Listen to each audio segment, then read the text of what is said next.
अस्सलाम वालेकुम नाज़रीन, उम्मीद है आप लोग सब खैरियत से होंगे। अच्छा जी, कल मैं वीडियो नहीं अपलोड कर सका, उसकी रीज़न ये थी कि परसों रात को जब मैं इस गाड़ी पे वापस आ रहा था ना, तो रास्ते में इसकी ब्रेक्स फ़ेल हो गई। मतलब कि फ़ेल इस तरह से नहीं कि टोटली फ़ेल थी, लेकिन ये था कि मुझे 2-3 दफ़ा पैडल दबाना पड़ता था तो जाके ब्रेक लगती थी। तो जब मैं शौकत खानम के ब्रिज से नीचे उतरा था ना, तब तो मेरी जान ही निकल गई। मैंने कहा ये रुकेगी कैसे गाड़ी, क्योंकि आम अगर छोटी गाड़ी हो ना, जिस तरह मेहरान हो गई या ऑल्टो हो गई या करोला भी, उसको आप फिर भी कंट्रोल कर लेते हैं। ये जो गाड़ी है ना, एक तो ये ऑटोमेटिक ट्रांसमिशन है, so you don't have the option to shift the gear down. दूसरी, ये 1700 किलो की गाड़ी है, मतलब कि 1.25 टन के करीब है ये गाड़ी का वजन। इससे तो वैसे ही बड़ा डर लगता है अगर इसकी ब्रेक ख़राब हो जाए तो। हैंड ब्रेक वैसे ही इसकी नहीं सही, बहुत ही वीक है, किसी ना काम की। खैर, ब्रेकें फ़ेल हो गई। घर आप वापस रात को ले आया मैं, रात को लाके खड़ी कर दी और रात को ही मैकेनिक को फ़ोन कर दिया कि आके यार इसकी ब्रेकें ज़रा सेट कर दे। वो आया और आते साथ ही उसने ना मुझे कहता है कि उमर भाई, इसका ये बेरिंग टूटा हुआ है। जब मैंने देखा ना बेरिंग टूटा हुआ, तो मेरी तो जान ही निकल गई। मैं कहता हूँ शुक्र अल्लाह का कि रास्ते में टायर ही बाहर नहीं आ गया। ये देख रहे हैं आप, इसका बेरिंग टूट गया है और इसका कप कहीं गिर गया है, और ये सारी जो है ना ग्रीस की जो शीटें ये टायर के ऊपर आई हुई हैं। खैर, बेरिंग इसका नया डलवाया, वो भी एक बहुत बड़ा स्यापा। बेरिंग, ये जो साइज़ है इसके बेरिंग का, वो है LM 17211। हमें जो अवेलेबल हो रहा था वो 17210 था, वो कहीं से मिल ही नहीं रहा था। फिर वो ब्रांथन रोड पे एक अदद साहब को फ़ोन किया, उन्होंने ढूंढ के हमें फिर होम डिलीवरी करवाई, फिर हमने इसको चेंज किया, इस बेरिंग को। खैर, अब ये गाड़ी ठीक है, प्लस इसकी ब्रेक कैलिपर्स वगैरह सारे ओके हैं। ये 4 व्हील डिस्क ब्रेक गाड़ी है। अच्छा, लेकिन जो एक फॉल्ट था वो इसके BMC में था, जो ब्रेक मास्टर सिलेंडर होता है, उसके अंदर जो वॉशर्स हैं ना, वो वीक हो गई थी। रबड़ की वॉशर्स होती हैं, वो खोल के हमने नई डाल दी। यूजुअली BMC जो है ना, लोग चेंज कर देते हैं, बिल्कुल पूरा ब्रांड न्यू लेके डाल देते हैं। लेकिन वो इसलिए ब्रांड न्यू लेके डालते हैं क्योंकि वो BMC एल्युमिनियम का बना होता है। इसका जो BMC है ना, वो है कास्ट आयरन का बना हुआ। वो ख़राब नहीं होता, उसके अंदर से सिर्फ वॉशर्स ही ख़राब होती हैं। तो खैर, इसी काम में कल जो है ना लगे रहे, और दूसरा जो इंटीरियर का काम था वो फिर नहीं हुआ। तो अब वो इंटीरियर का काम वैसे मुकम्मल है, तो अब हम ऐसा करते हैं कि उसको फिट करते हैं, जो हमने किया था कल परसों में। अच्छा जी, वो था ये जो हमने बनाए थे ना, अब ये हमने वापस इसके अंदर फिट करने हैं। ये देखें, ये राइट साइड का है, ये हम इसके अंदर इसको फिट करेंगे और ये फिट हो गया। अब ये फर्स्ट क्लास काम कर रहा है और मेरे ख्याल से ये अच्छा भी लग रहा है। अब उस साइड का करते हैं, उस साइड का ये है पड़ा हुआ।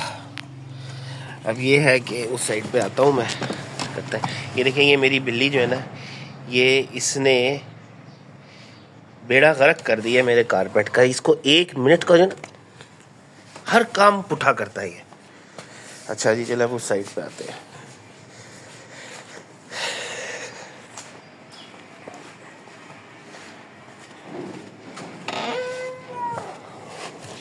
अच्छा जी, ये वाली साइड। अच्छा, ये वाली साइड फिट करने से पहले जो है ना, ये फिट तो हो जाएगा ऑब्वियसली जिस तरह वो हुआ है, लेकिन उससे पहले मैंने आपको एक चीज़ दिखानी थी कि ये देखें, ये इसका जो कर्व है ना, ये ज़्यादा है। वजह ये है कि due to weather conditions and time, मतलब कि 36 साल पुरानी गाड़ी प्लस गर्मी सर्दी, इसकी वजह से जो है ना, ये डैशबोर्ड जो है ये टेढ़ा हो गया हुआ है यहाँ से। इसको इस तरह होना चाहिए, यूँ सीधा। तो अब इसको सीधा करने की कोशिश करते हैं। उसको भी मैंने किया था, इसको भी करते हैं, और वो होगा इस हमारी एल्फी यानी कि हैरत अंगेज़ जुगाड़ की बोतल से। एक सेकंड, इसको खोल लूँ। अच्छा, अब एक हाथ में अगर आपके सेलफोन हो और दूसरे हाथ में आपके एल्फी हो तो काम इतने मज़े से नहीं होता, लेकिन चलो ट्राई करते हैं। ये नहीं जी, हमने इसके अंदर एल्फी डाल दी और अब आप देख रहे होंगे कि धुआं निकल रहा है।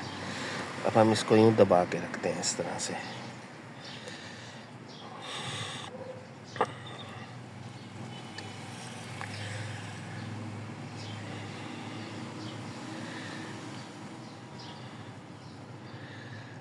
अभी थोड़ी देर जो है ना 5, 10, 7 मिनट इसको दबा के रखना ज़रूरी है। वैसे तो मैंने उसके लिए टेप लगानी थी, लेकिन हाथ से ही दबा देता हूँ। उसकी वजह ये है कि एक हाथ में मेरे कैमरा है। अच्छा, हाँ, अब ये देखें, ये बेहतर हो गया, पहले से बेहतर हो गया। वैसे तो इस साइड से भी है, लेकिन इस साइड पे ना मैं लगा नहीं सकता क्योंकि ये जगह सील है। इसके अंदर जाए, इस साइड पे भी है, लेकिन ये जगह जो है ना सील है, इधर नहीं लग सकता। हम बस इसी साइड का जो है ना गुजारा करेंगे। नहीं जी, अब हम इसको फिट करते हैं इसके अंदर।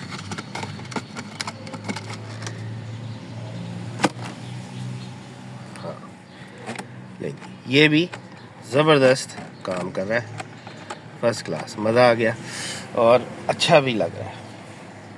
और जो हमारा नेक्स्ट प्रोजेक्ट है ना, वो है ये सेंटर कंसोल का ये जो कंट्रोल है ना, इधर एसी का कंट्रोल है, इधर बॉक्स बना हुआ है, इधर 4 बटन है, वो मैंने उतार के अंदर रखा हुआ है। अब हमारी बारी है उसको रिपेयर करने की, तो उसकी रिपेयरिंग अब शुरू करते हैं। अब मैं उसके पास जाता हूँ। अच्छा जी, ये है जी वो सेंटर कंट्रोल एसी का। ये देखें, ये रेयर एयर कंडीशनर का कंट्रोल है। ये नीचे उसका सर्किट है, ये इसके नीचे इस तरह फिक्स होता है। अच्छा, ये इसके 4 बटन्स हैं, ये वाले।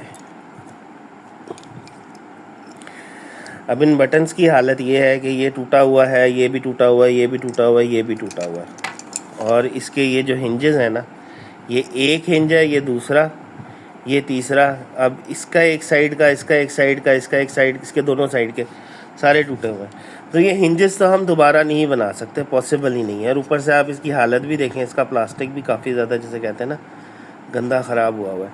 इसको सारा बिल्कुल फ्रेश करना है, न्यू करना है, और जो चीज़ें टूटी हुई हैं वो जोड़नी है।